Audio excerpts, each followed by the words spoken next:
Hola, ¿qué tal? Muchas gracias por estar escuchando nuestro podcast de Cerreitas. Nosotras somos Aura y Katy. En esta ocasión seguiremos con el análisis y las reflexiones que nos surgieron a ver la película de El Juicio de los Siete de Chicago. Sí, en este episodio en específico vamos a abordar el tema de la lucha estudiantil de 1968, ya que en la película podemos conocer a Tom Hayden como representante del Grupo de Estudiantes por una Sociedad Democrática, SDS por sus siglas en inglés. Justamente, y también hay que recordar que el SDS surge ante un contexto en el que la gente vivía con miedo a una amenaza nuclear, debido a la política exterior de Estados Unidos contra el comunismo, y es por ello que los jóvenes se sentían tan cercanos a la política y a los temas sociales. Pero, primero hay que dar un poco de contexto. ¿Qué estaba pasando en 1968 y qué motivó a los estudiantes a tomar las calles? Pues dicho por Anthony Monta y James McAdams por sí solo, el año 1968 fue una época de confrontación directa y a menudo violenta entre gobiernos y ciudadanos. Para este año, la guerra en Vietnam entró en su punto más crítico. Las imágenes de los ataques de enero de ese año empezaron a cambiar la opinión del público estadounidense sobre la guerra. Por otra parte, como relata el historiador Eric Hobsbawm en su libro Historia del siglo XX, es importante entender que para 1968 los estudiantes se habían convertido, tanto a nivel político como social, en una fuerza muy grande y muy importante.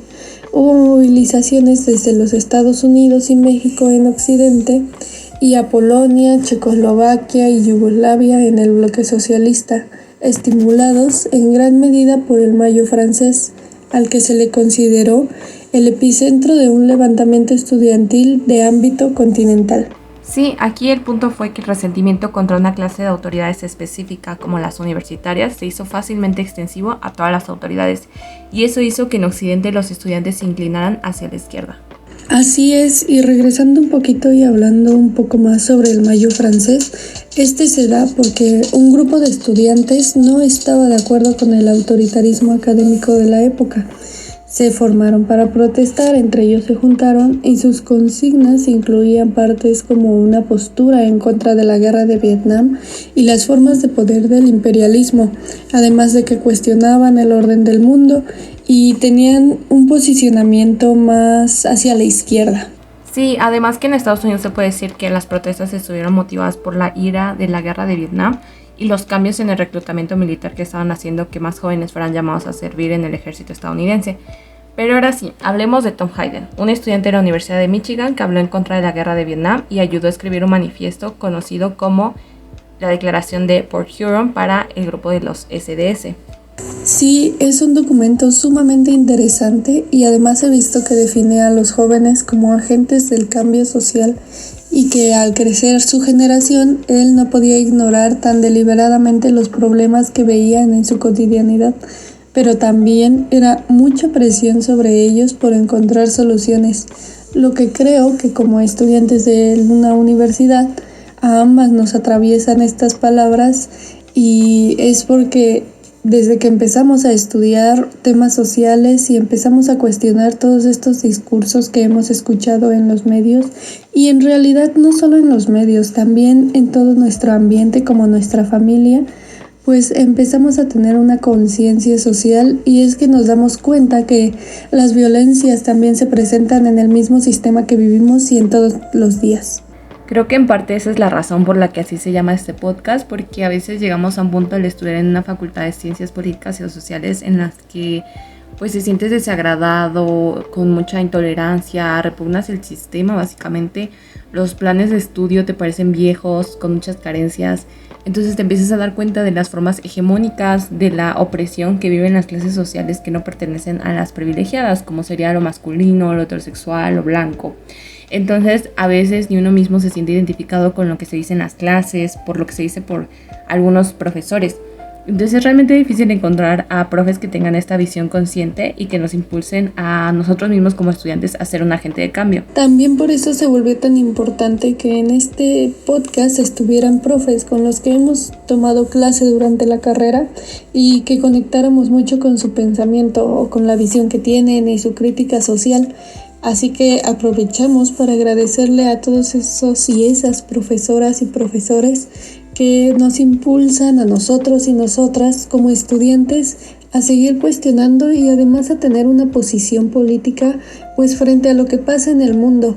De verdad es algo que como estudiante es muy importante y además te motiva a seguir aprendiendo de ellos y ellas, y es como si plantaran una semillita de esperanza y entonces quieres hacer un cambio en esta sociedad. Sí, además que creo que como decía Tom Hayden en su escrito, él pensaba que los estudiantes eran una minoría porque la inmensa mayoría de la gente consideraba los equilibrios temporales de la sociedad como partes eternamente funcionales, es decir, que no hay alternativas viables.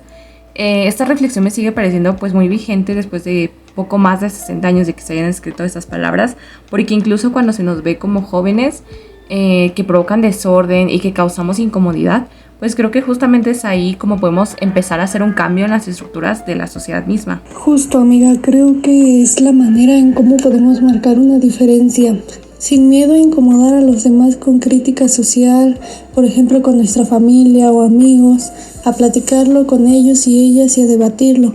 Además, creo que es muy importante escuchar nuevos argumentos y aprender de los demás, a tener nuestros propios ideales por aparte y compartir nuestro conocimiento, porque sobre todo hay que expresarnos y no quedarnos callados frente a algo que de verdad nos genera un malestar, y aunque no precisamente nos afecta directamente, tenemos que expresar nuestra inconformidad porque sabemos que es algo que se está haciendo mal. Sí, de hecho Tom Hayden en su documento se hacía preguntas como ¿qué es realmente importante? ¿Podemos vivir de una manera diferente y mejor? Si quisiéramos cambiar la sociedad, ¿cómo lo haríamos? Son esas preguntas que como estudiante y como joven no sabes a ciencia cierta cómo intervenir, cómo hacer las cosas diferentes y mejor en un estado que no escucha las luchas y las resistencias. No sabemos cómo tomar una acción directa, pero creo que una buena forma de iniciar es criticar activamente lo que no nos parece, a participar de todas las formas posibles, desde nuestras redes sociales, por ejemplo, de hablarlo con amigos, con familia, en las clases, etc. De hecho, se dice que el SDC era muy vaga en sus principios, porque quería atraer a un amplio grupo de estudiantes con diferentes ideologías, lo que fue muy importante para lograr una comprensión de ellos como grupos.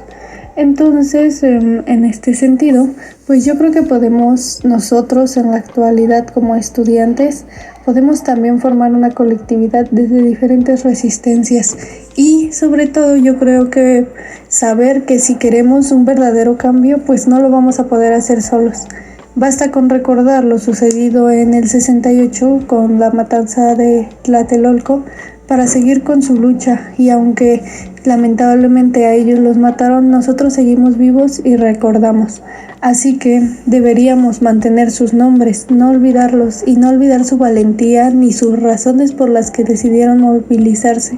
Incluso ni siquiera nuestra generación pueda ver los resultados de todos esos movimientos. Sería una verdadera decepción que dejemos esa lucha, porque hay tantos nombres de personas que murieron por el futuro y por lo que les estaba sucediendo a ellos en ese momento, que nosotros deberíamos de hacer lo mismo en este momento, que hay tantas cosas que nos afectan directamente y que deberíamos de dejar un buen antecedente de nuestras luchas. Sí, me parece muy importante que sigamos reconociendo todo el camino que ya se ha venido gestando, especialmente en México, para que nosotros como estudiantes tengamos la oportunidad de seguir luchando. Pero bueno, ya para ir cerrando con este episodio, podemos dar unos últimos puntos. Bueno, entonces, ya con todo lo que hemos dicho, aún podemos decir que en los años 60, tal como dice Eric Hobsbawm, no solo eran políticamente radicales y explosivos, sino de una eficacia única a la hora de dar su expresión nacional e incluso internacional al descontento público y social. Eran en realidad transnacionales al desplazarse y comunicarse y hacer así ver sus ideas y experiencias más allá de las fronteras nacionales con facilidad y rapidez. Sí, Katy, también podemos decir que los grupos de jóvenes estaban en una situación incómoda con respecto al resto de la sociedad porque a diferencia de otras clases o colectivos sociales más antiguos, no tenían un lugar concreto en el interior de la sociedad, por lo que nosotras en esta reflexión quisimos señalar que como estudiantes también podemos involucrarnos en otras luchas porque sentimos que pueden estar entrelazadas de cierta manera, aunque se tengan objetivos diferentes, siempre se puede apoyar una de la otra y se verán con mucha mayor fuerza. Claro, yo creo que eso sería lo principal. Podemos ver que todavía está la lucha estudiantil en la actualidad, más con los pronunciamientos ante el genocidio del pueblo palestino en Gaza. Justamente las más visibles han sido por parte de universidades estadounidenses, que quieren que se deje de apoyar a Israel y tener relaciones con él. Pero en realidad, en América Latina también han habido muchos pronunciamientos que repudian estos actos genocidas en Gaza. Sí, y también aquí en la UNAM hay muchísimas formas de involucrarse para visibilizar nuestro rechazo al genocidio y al Estado de Israel. Y se llevó a cabo un campamento de resistencia para hacer que la UNAM rompiera relaciones con las escuelas israelíes. Y hay muchas conferencias, pláticas, actividades que generan conciencia sobre lo que está pasando y que sobre todo visibilizan y hacen evidente nuestra postura. No podemos quedarnos callados frente a algo que está pasando enfrente de nuestros ojos. No podemos ser indiferentes ante el sufrimiento de una comunidad entera. Sí, yo creo que es muy bueno que generemos estos espacios para debatir estos temas. Hoy conocimos más de lo que escribía Tom Hayden, porque es de los personajes que vimos que fue anunciado en la película por incitar a la violencia. Pero detrás de él había todo un movimiento que ya se venía gestando en otras partes del mundo y que continúa de forma activa por muchos años. Bueno, pues con eso yo creo que podemos dar por finalizado el episodio de hoy. Muchas gracias por habernos escuchado. Te invitamos a continuar escuchando los demás episodios con más temas interesantes y con más crítica. Nos vemos en la siguiente ocasión. Gracias.